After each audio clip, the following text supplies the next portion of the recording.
I want to begin this story in silence. Not the silence of emptiness, but the silence of something that goes unnoticed. The kind that lives in the background of your daily life, slowly accumulating until one ordinary morning, in front of an ordinary mirror, you stop. You look, and something feels different. Maybe it's the color. Maybe it's the texture. Maybe it's the way the light hits your teeth now, and doesn't reflect the way it used to. It's hard to describe exactly. It's subtle. It's quiet. But it's there. And the moment you notice it, you can't unnotice it. That feeling, that shift between everything is fine and wait, something is happening, is exactly what I want to talk about today. Because that moment of recognition, it almost always comes too late. Not because there was nothing to see before, but because nobody told you what to look for. And that gap between what's happening inside your mouth and what you actually know about it is where most of the damage gets done. Let's be direct about something. Most people think of their teeth the way they think of furniture. It's there. It works. You notice it when it breaks. Beyond that, you don't think about it much. You brush in the morning. Maybe at night. You use whatever toothpaste is on sale, or whatever brand your parents used growing up. You floss when you remember, which isn't often. You visit the dentist when something hurts, or when you finally can't ignore the fact that it's been 3 years. This isn't negligence. This is just how most of us were raised to think about dental health. And here's the problem. That level of attention is not enough. Not for the world we live in today. Not for the diets we eat, the stress we carry, the habits we've built, often without realizing we've built them at all. The result? A slow, quiet, almost invisible deterioration that doesn't announce itself with sharp pain or sudden disaster. It creeps. It accumulates. And then one day it shows. In yellowing. In sensitivity. In weakness. In that moment in front of the mirror where you realize you've been smiling less, and you're not entirely sure when that started. I want to walk you through something. Not a lecture. Not a list of statistics. Just a real picture of what's actually happening inside the mouth of almost every adult who has never been given clear, honest information about this subject. Because here's what I've come to understand after years of researching this topic. The deterioration of your dental health isn't random. It follows a pattern. A predictable, understandable, and, most importantly, interruptible pattern. Let's start at the very beginning. Your teeth are covered by a layer called enamel. You've probably heard that word before. But what most people don't truly grasp is what enamel actually is, and what it means when it starts to go. Enamel is the hardest substance in the human body. Harder than bone. It's a crystalline mineral structure, mostly made of calcium and phosphate, that forms a protective shell around the more vulnerable inner layers of your tooth. When it's intact, it reflects light clearly, feels smooth to the tongue, and provides a fortress-level defense against the bacteria, acids, and mechanical forces that assault your mouth every single day. But here's the part that changes everything. Enamel does not regenerate. Not the way your skin heals after a cut. Not the way bone can remodel itself over time. Once enamel is gone, it is gone. What you have is what you have. And from the moment you're born, you are either preserving it or losing it. Every acidic drink you've ever consumed, coffee, soda, orange juice, wine, sports drinks, has softened that surface, temporarily but repeatedly. Every time you've brushed your teeth immediately after eating something acidic, you've abraded enamel that was in a softened, vulnerable state. Every night of teeth grinding, every overly aggressive scrubbing, every time you've used a brush that was too hard, the enamel has paid the price. And it doesn't hurt. That's what makes it so insidious. Enamel erosion doesn't produce pain in the early stages. It just quietly strips away the protection your teeth were designed to have, layer by microscopic layer, day after day, year after year, until the underlying structure begins to show through in ways that can't be ignored. One of the most common things I hear is, "It's just a little yellow. It's not a big deal." I understand why people say that. We've been trained to think of tooth discoloration as a purely aesthetic issue, something you fix for a wedding, or a job interview, or a social media photo. A cosmetic inconvenience, at worst. But here's what the yellowing is actually telling you. When your enamel thins, the layer beneath it, called dentin, begins to show through. Dentin is naturally yellow. It's darker than enamel, less translucent, and as it becomes more exposed, the teeth begin to look dull, discolored, and older. That yellowing you're seeing isn't just a stain on the surface. In many cases, it's a signal that the armor has been compromised. Now add to this the discoloration that comes from the surface itself, from chromogenic compounds in coffee, tea, red wine, tobacco, and certain foods that bind to the microscopic pits and grooves in aging or softened enamel and refuse to let go. As the enamel becomes more porous over time, those stains become harder to remove and easier to accumulate. The result is a smile that looks not just yellow, but tired, weathered, like something that has been used hard and maintained minimally. And the worst part? Most people adapt to it. They stop comparing their current smile to what it used to look like. They accept it as their new normal. The change happens so gradually that there's no single moment of alarm, just a slow drift toward something that would have been unacceptable if it had happened overnight. That's how gradual damage always works. It exploits the human tendency to normalize. Here's the part most people never fully reckon with. Your mouth is a living ecosystem. Right now, as you read this, there are hundreds of species of bacteria living in your oral cavity. Some of them are beneficial. Many of them are neutral. And some of them, specifically the ones that thrive when you eat sugar and refined carbohydrates, are actively working against you. The main villain is a bacterium called Streptococcus mutans. It consumes the sugars you eat and produces acid as a byproduct. That acid sits against the surface of your teeth, softening the enamel, creating microscopic lesions, and eventually carving out the cavities you've probably already had at least one of. But cavities are just the most visible outcome of this process. Long before a cavity forms, the acid is at work, slowly dissolving the mineral structure of your enamel, disrupting the pH balance of your saliva, and creating an environment where harmful bacteria multiply faster than your natural defenses can manage. What tips the balance? Sugar, obviously. But also, the frequency of eating. Every time you eat, the bacteria feast and produce acid, so multiple snacks throughout the day mean multiple acid attacks every single day. Mouth breathing, which dries out the protective saliva layer. Low saliva production in general. Chronic stress, which suppresses immune function and alters saliva chemistry. Antibiotic use, which disrupts the entire oral microbiome and allows opportunistic strains to dominate. Certain medications that cause dry mouth as a side effect.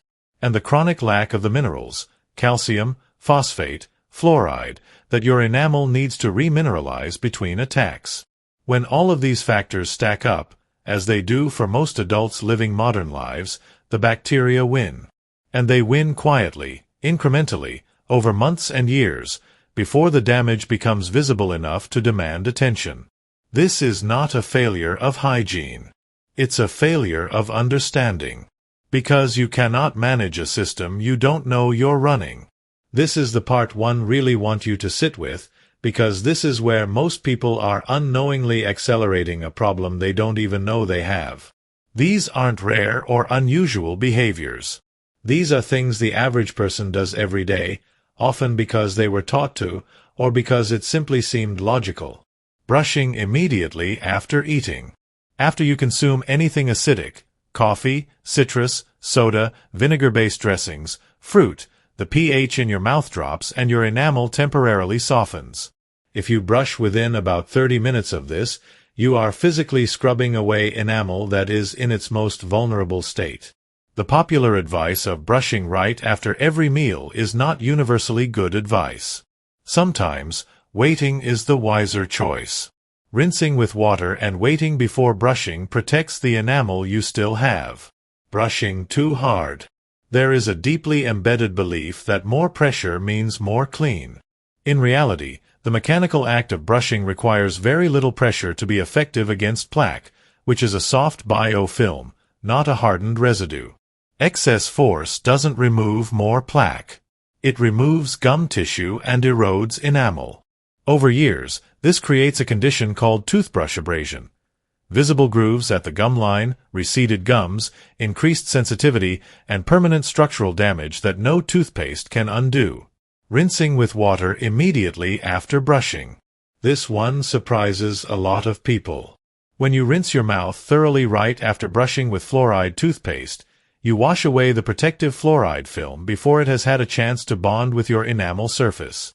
The recommendation from dental researchers is to spit without rinsing, or to rinse with only a very small amount of water, so that the fluoride remains in contact with your teeth for longer and delivers meaningful protection. This one habit change, done consistently, makes a real difference. Drinking acidic beverages throughout the day. 1 cup of coffee in the morning is a very different acid exposure than sipping that coffee slowly over 3 hours while you work.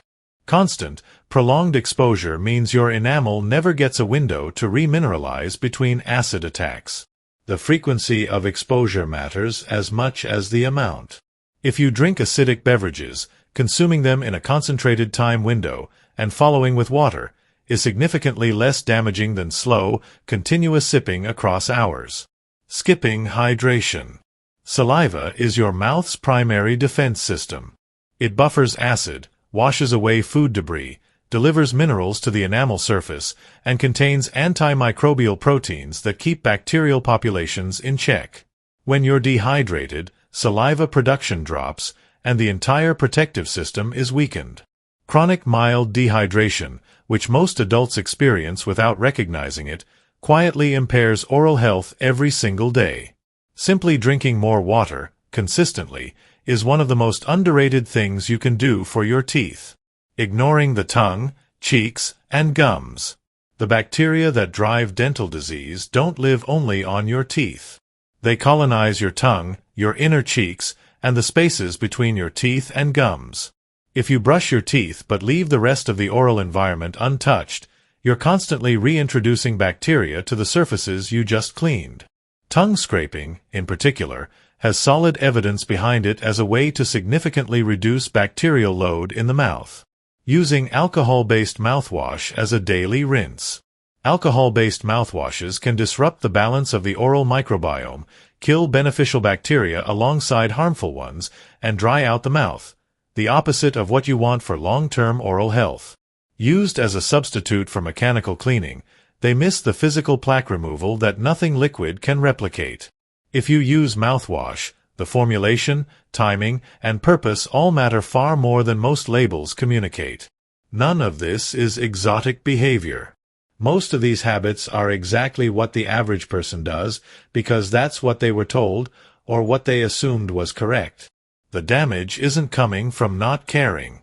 It's coming from caring in the wrong ways, based on incomplete information.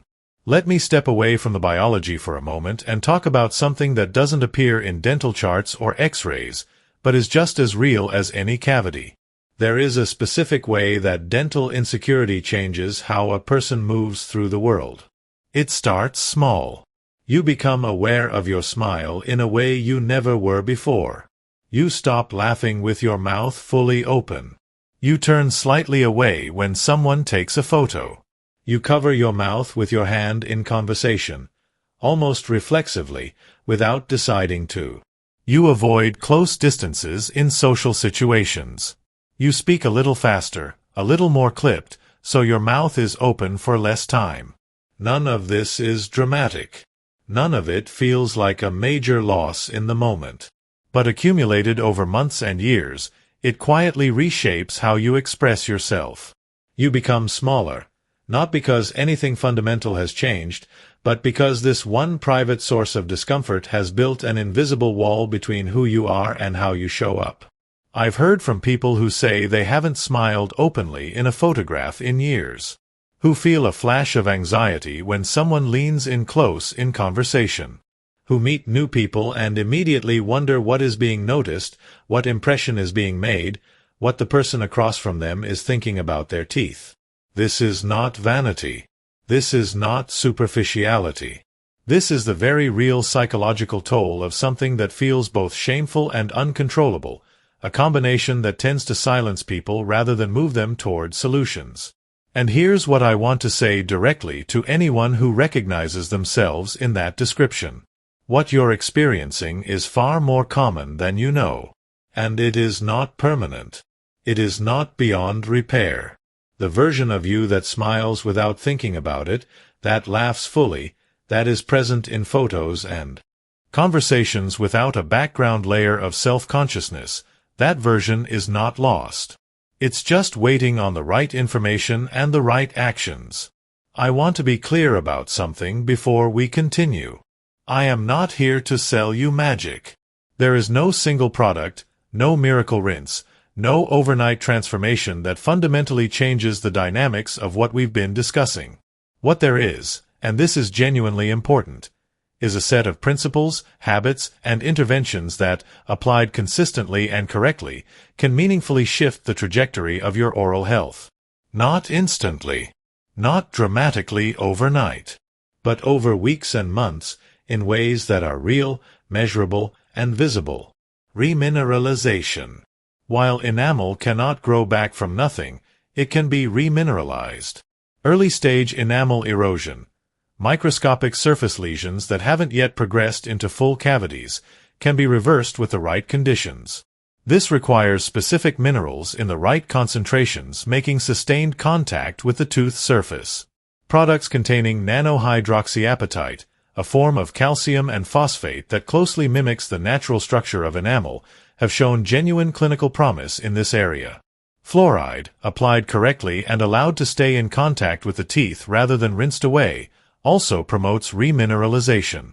The key word in both cases is correctly, because the way you use these tools is as important as using them at all. Microbiome management. The goal is not to sterilize your mouth.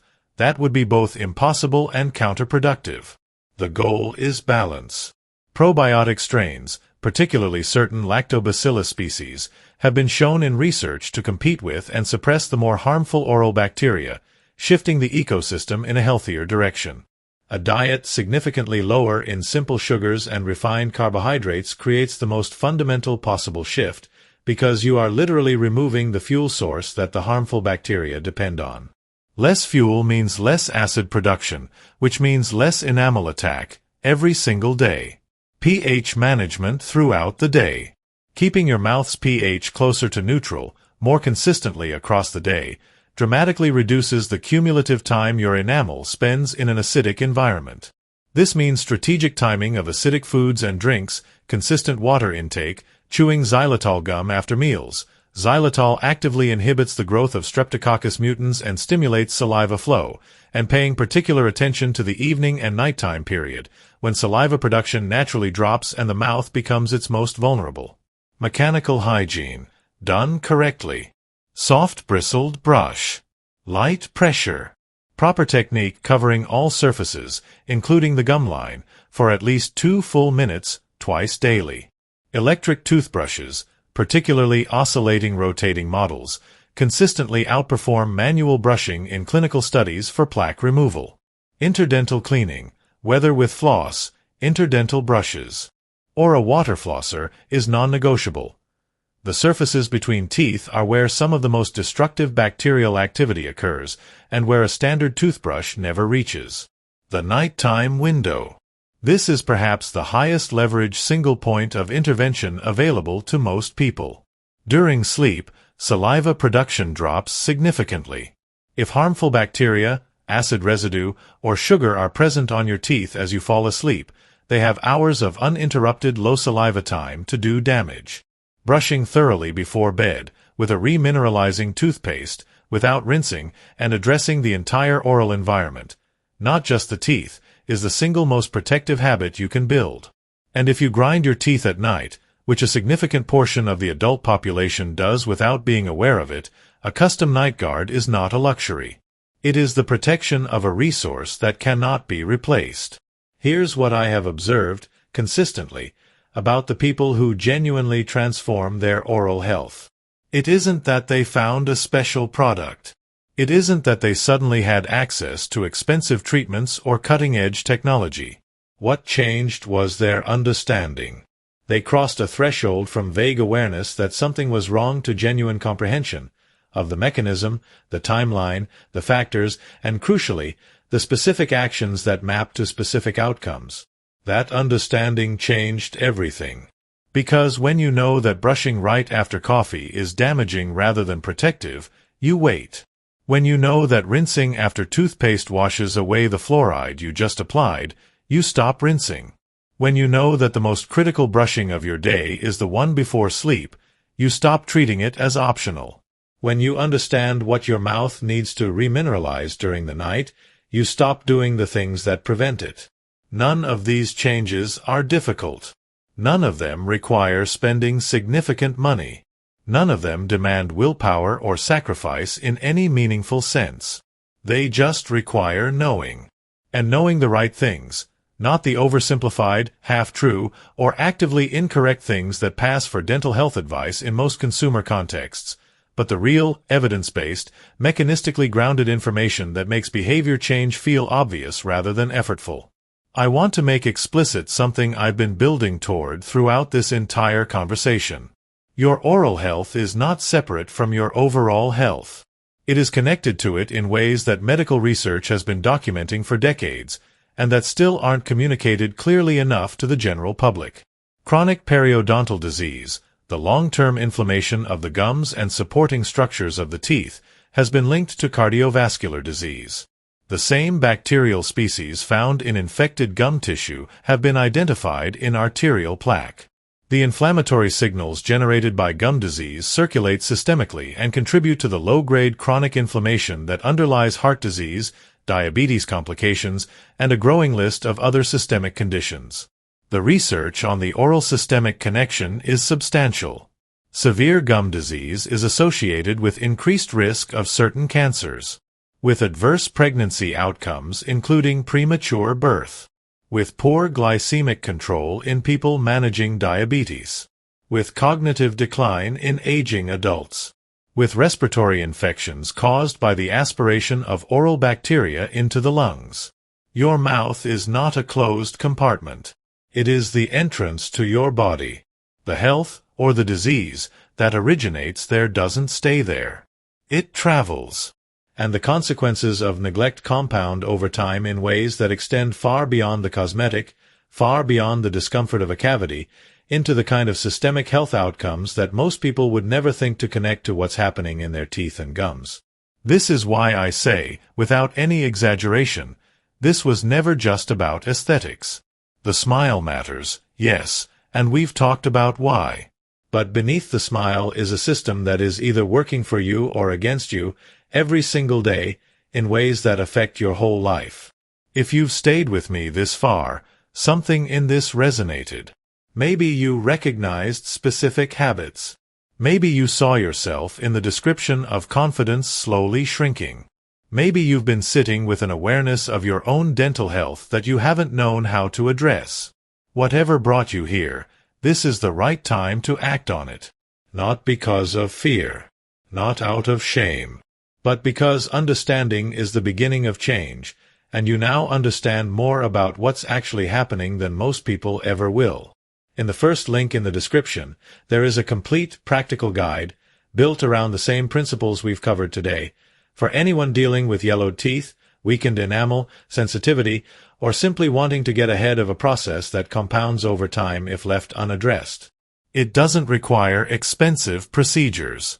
It doesn't require starting over. It requires the right framework, applied consistently. Because when you have the right direction, when you're not just brushing harder and hoping for the best, something shifts. You stop guessing. You stop doing the things that make it worse without realizing it. And you start building the conditions your teeth actually need to recover, stabilize, and stay that way. At its core, this story was never really about teeth. It was about noticing something before it's too late to change it. It was about the distance between what we assume is fine and what's actually happening. It was about the quiet ways we shrink ourselves to accommodate something we've decided is permanent, when in reality it was always changeable. Most people will watch this, feel something familiar, and move on. They'll file it under things to deal with later, which is the same category where the problem has been living all along, growing slowly, silently, while life continues. But some people will decide that later is now. That the information they just heard is something they're going to act on. That the version of themselves who smiles freely, who is present in photos, who walks into a room without a background current of self-consciousness about their teeth, that version is worth working toward. If that's you, the link is waiting. Because this is only the first discovery. There is a lot more where this came from. And the people who find it and use it, they do not regret it. Subscribe. Stay close. What comes next is worth being here for.